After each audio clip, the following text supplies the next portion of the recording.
जबान हिला के बोलते हम तो मुक्ति भी छोड़ रहे हैं। पड़ोसी पड़ोसी तो कहते तेरे कर्म ही नहीं है, तूने तो भजन नहीं किया कभी, तो मैं मुक्त हो गई ऐसा सबको पता तो लगे मैं मुक्त हो गई। 4x4 की कोठरी में किसी को काल कोठरी में बंद कर दिया गया हो, उससे पूछो मुक्ति की कीमत क्या है।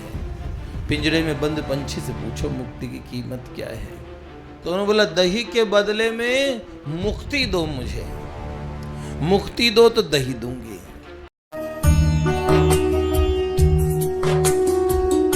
कौमार आचरित प्राज्ञो, छोटी सी अवस्था में भगवान का भजन करना चाहिए। प्रेमीजन करते भी हैं। छोटे छोटे बच्चे कभी कभार मिलते हैं। एक छोटा सा बच्चा आके बड़ा रोया, अपने माता पिता के साथ आया था। मैंने कहा बेटा कौन सी कक्षा में पढ़ते हो? तो उसने केजी बताई। मैंने कहा बहुत छोटे हो, मेरे को नर्सरी केजी का ही लगा। मैंने कहा रोते क्यों हो? उन्होंने कहा कि बस मेरा मन श्यामा श्याम में लग जाए और मुझे तो भगवान की प्राप्ति करनी है। मैंने कहा तुम बहुत छोटे हो, अभी ये निर्णय लेने के लिए तुम्हें भगवान की प्राप्ति करनी है, बहुत छोटे नहीं हो गए। तो छोटे से बच्चे ने उत्तर दिया कि ध्रुव जी ने भी तो छोटी सी अवस्था में पाया था। मैंने कहा तुम ये सब बातें सुनी है तुमने? उन्होंने कहा हाँ मैं सुनता हूँ, मैं आप श्री को सुनता हूँ, पूज्य राधा केली कुंज वाले महाराज जी को सुनता हूँ। ओहो, मैंने कहा वाह भाई वाह। जिनके मन में छोटी सी अवस्था में झूठमुठ का संकल्प भी आ जाए, भगवान उसे सच्चा कर देते हैं। हालांकि उस संकल्प को पक्का करने के लिए पहले कई परीक्षाओं से गुजरना पड़ता है। बच्चा कहता तो लेकिन एक दिन खिलौने आते हैं और बच्चा पिघल जाता है। बड़े होने पे भी खिलौने आते हैं हमारे पास, हम इस पथ से हट जाते हैं। बहुत सारे कारण होते हैं, लेकिन जो डटा रहे।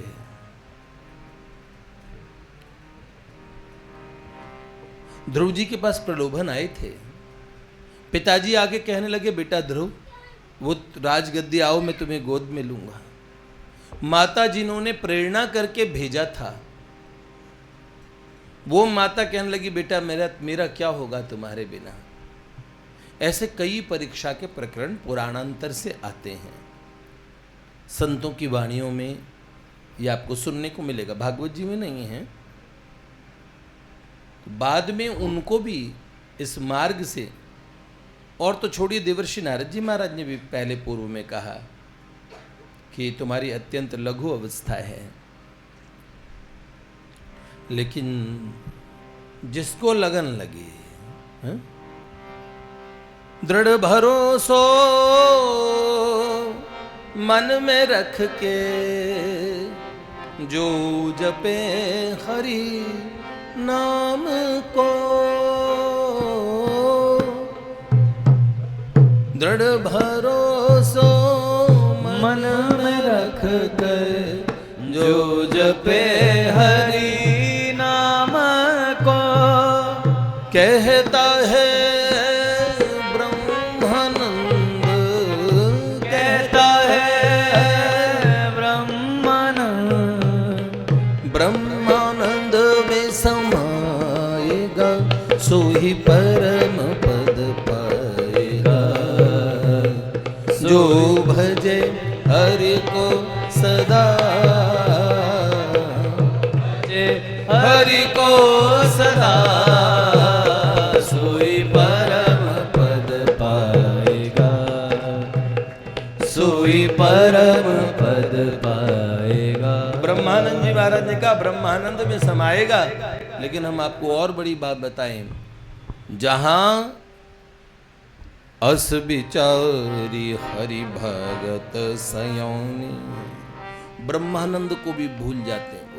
वो मुक्ति को भी नहीं स्वीकार करते हैं, मुक्ति को छोटी सी चीज समझते हैं।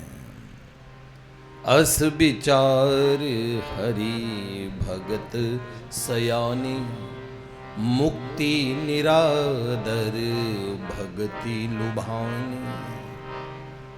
मुक्ति किस चीज को कहते हैं? हल्की फुल्की चीज को मुक्ति कहते हैं। जो यूं जबान हिला के बोलते हैं हम तो मुक्ति भी छोड़ रहे हैं, लड्डू छोड़ा नहीं जाता, मुक्ति छोड़ेंगे। छोटे छोटे लालच पे मरे जा रहे हैं, मुक्ति छोड़ेंगे। क्या छोटा सा प्रलोभन नहीं छोड़ सकते? कंचन कामिनी कीर्ति,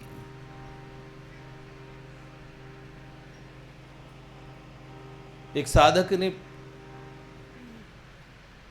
एक संत भगवान से पूछा था कि अब भजन करते हैं तो अप्सराएं क्यों नहीं आती नृत्य करने, ध्यान बटाने? अरे तुम्हारा ध्यान यूं ही बटाया, अप्सरा की जरूरत है तुम्हें? कहीं भी चित्त डोलायमान हो जाता और कहते अरे वो तो बड़े बड़े मनस्वियों के लिए, मुनियों के लिए, कि वो डिगे ना तो उनकी परीक्षा होती थी।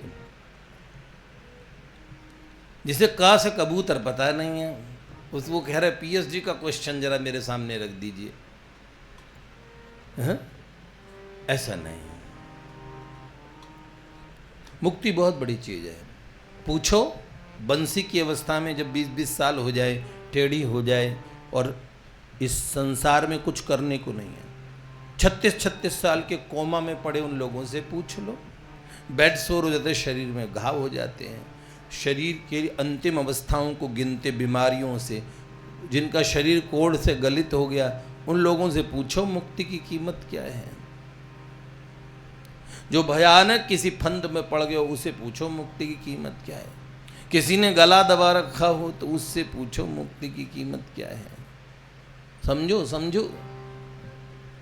4x4 की कोठरी में किसी को काल कोठरी में बंद कर दिया गया हो, उससे पूछो मुक्ति की कीमत क्या है। पिंजरे में बंद पंछी से पूछो मुक्ति की कीमत क्या है। मैं रोग से मुक्त हो जाऊं, मैं मुसीबतों से मुक्त हो जाऊं, मैं इनसे मुक्त हो जाऊं, उनसे मुक्त हो जाऊं।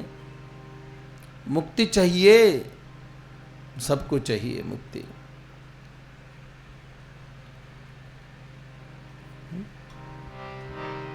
अति दुर्लभ कैवल्य परम पद, ये जो परम पद है मुक्ति का, ये अति दुर्लभ। बाबा तुलसी कहते हैं छोटी मोटी चीज नहीं है। कैवल्य परम पद, वेद पुराण निगम आगम वद। तंत्र भी कहता है, आगम भी, निगम भी कहते हैं। पौराणिक ग्रंथ, वैदिक ग्रंथ भी कहते हैं, तांत्रिक भावधारा भी कहती है कि ये कैवल्य पद बड़ा दुर्लभ है। और राम भजत सोई मुक्ति गुसाई, अनिच्छित अनिच्छित आवई बरियाई।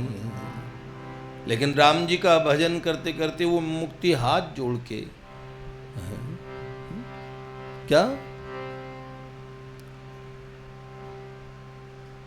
वृंदावन की गैल में, यहां मुक्ति को नहीं पूछते हैं? इतनी बड़ी मुक्ति को, वृंदावन की गैल में अज मुक्ति पड़ी मंडराए। मुक्ति कहे गोपाल सो मेरी मुक्ति बताए। ठाकुर जी क्या कहते हैं? पड़ी रहे या गैल में संत रसिक चल आए। उड़ी उड़ी रज मस्तक परे मुक्ति मुक्त हो जाए। मुक्ति भी मुक्त हो जाती है। तो भक्तों को ऐसी क्या चीज प्यारी होती है? अस विचार हरि भगत सयानी, मुक्ति निरादर भक्ति लुभानी। अस विचार हरि भगत सयाने, मुक्ति निरादर भक्ति लुभाने। ते निरादर भक्ति सुभवान, सगुण उपासक मोक्ष न लेहि, सगुण उपासक मोक्ष न लेहि, तिन कहूँ राम भगति निज देहि। बताओ, अभी भक्ति इसका मतलब मुक्ति से बड़ी प्यारी चीज है। एक बार श्री विठलनाथ गोसाई जी, दान एकादशी के समय की बात है, ठाकुर जी ने उस दिन दान मांगा था। तो ये सोच रहे थे कि अपने पिता और गुरु दोनों अखंड भूमंडलाचार्य जगत गुरु श्रीमन महाप्रभु वल्लभाचार्य जी के विषय में सोच रहे थे कि इसी एकादशी को एक दिन मेरे पिता ने और श्री ठाकुर जी की इच्छा पे ऐसा किया कि ठाकुर जी दधी का दान मांगते थे। या दधी को कान्हा दान न पई,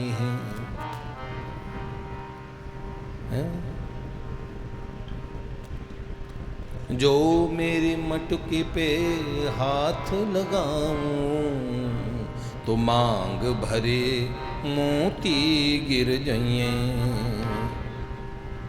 एक मोती के मोल में कान्हा नंद जसोदा के संग बिक गई हैं। अंबर बेचो पीतांबर बेचो, मुरली के संग कान्हा खुद बिक जाइए। याद अधिको कान्हा दान न पइए, ग्वालिनी मीठी तेरी छाछ।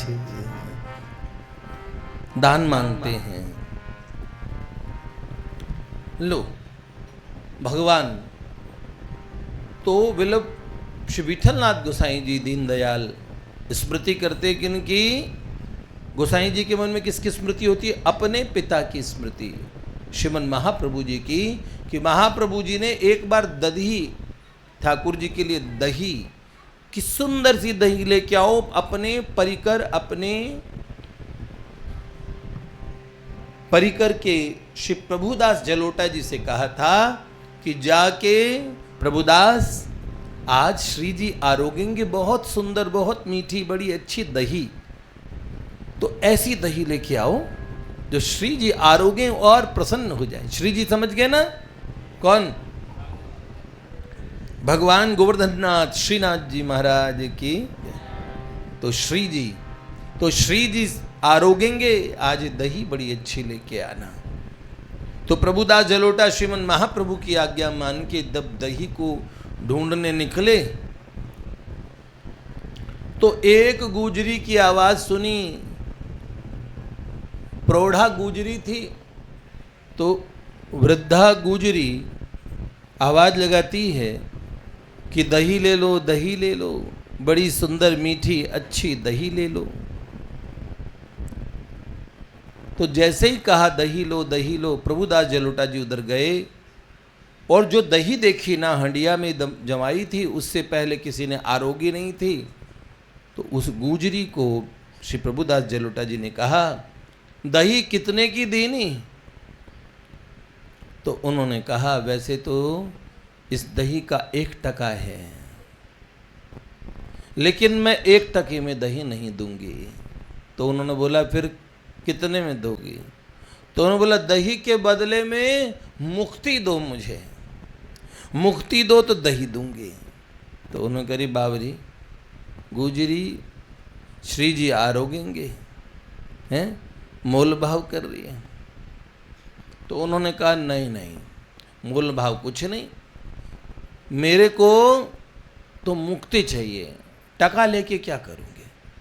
तो प्रभुदास जलोटा जी ने कहा, अच्छा सच में मुक्ति चाहिए? हाँ।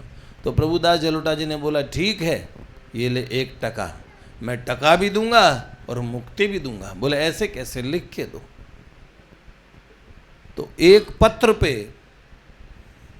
पत्ता, उस पत्र पे लिखे, पत्र लेके आए, लेखनी लेके आए और लिखा कि इस कितना सेर, 5 सेर या कितनी दही थी, तो 5 सेर दही के बदले में मुक्ति दी नहीं।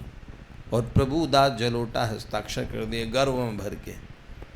तो गुजरी इतनी चतुरा, उसने कहा ये आपकी गरिमा के अनुरूप ही है, लेकिन मुक्ति दो तो ऐसे दो, मेरी पड़ोसन कैसे विश्वास करे कि मैं मुक्त हो गई। मेरे पड़ोसी तो कहते तेरे कर्म ही नहीं है, तूने तो भजन नहीं किया कभी, तो मैं मुक्त हो गई ऐसा सबको पता तो लगे मैं मुक्त हो गई। तो बोले कैसे जानूं? बोले मैं जब मुक्त हूँ तो तैयार होके बैठूं, बैकुंठ से विमान लेने आए तो पड़ोसन सहित सबको बता के जाऊँ, ओ राम राम भाई मैं जा रही हूँ बैकुंठ, ऐसे सबको बता के जाऊँ, पड़ोसन सहित सबको। तो प्रभुदास जलोटा जी बोला हाँ ऐसा ही होगा। लो मुक्ति दे के आए। श्री वल्लभाचार्य महाप्रभु के पास में जब श्रीनाथ जी के आरोगने के लिए वो दही आए, वल्लभाचार्य महाप्रभु जब भोग लगाने के लिए, जब ठाकुर जी को आरोगने के लिए जब सामग्री निवेदित करते हैं ना, तो जैसे ही वो बोला, उसे देखा, इतना दही बहुत और सुंदर, बहुत बढ़िया, ठाकुर जी बड़े प्रेम से आरोग रहे हैं। वल्लभाचार्य महाप्रभु का एकदम हृदय प्रसन्न हो गया। उन्होंने बोला प्रभुदास इतनी बढ़िया और दही लाया, बहुत बढ़िया, क्या भाव ली? बोला जय जय प्रभु, इसके बदले में बस 1 टका और मुक्ति दे के आया हूं। सारी बात बताई। तो महाप्रभु जी ने कहा ये क्या किया, इतने सुंदर दही के लिए और बस मुक्ति दी, भक्ति क्यों नहीं दी? नहीं। तब उन्होंने बोला जय जय, भक्ति मांगी नहीं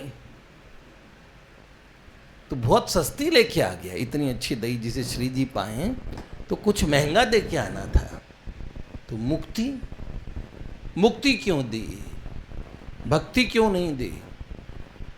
और उधर खबर आती है मोहल्ले में वो डोकरी सुंदर स्वरूप धारण करके बैकुंठ के विमान में बैठ जाती हैं, तो आवाज लगाती, ओ मोहल्ले वालों बाहर निकलो, ए पड़ोसन बहन, सबको कह रही राम राम मैं बैकुंठ जा रही हूँ। हे राम, ये तो हमारी पड़ोसन है, इतना दिव्य रूप कैसे हो गया? सबको दर्शन करा के गई वो भी। लेकिन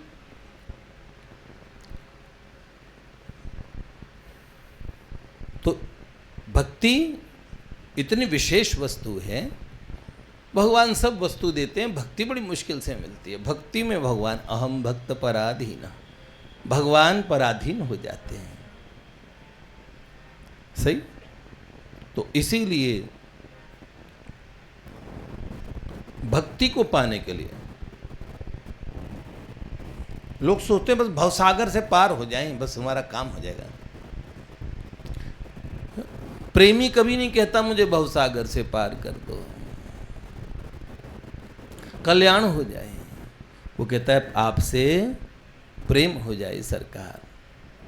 तो इसलिए प्रेमा पुमर्थो महान, प्रेम ही वो पंचम पुरुषार्थ है, वो महान पुरुषार्थ है जो इस मार्ग के पथिकों को चाहिए होता है। जय जय श्री राधे, श्री लाडली लाल की जय।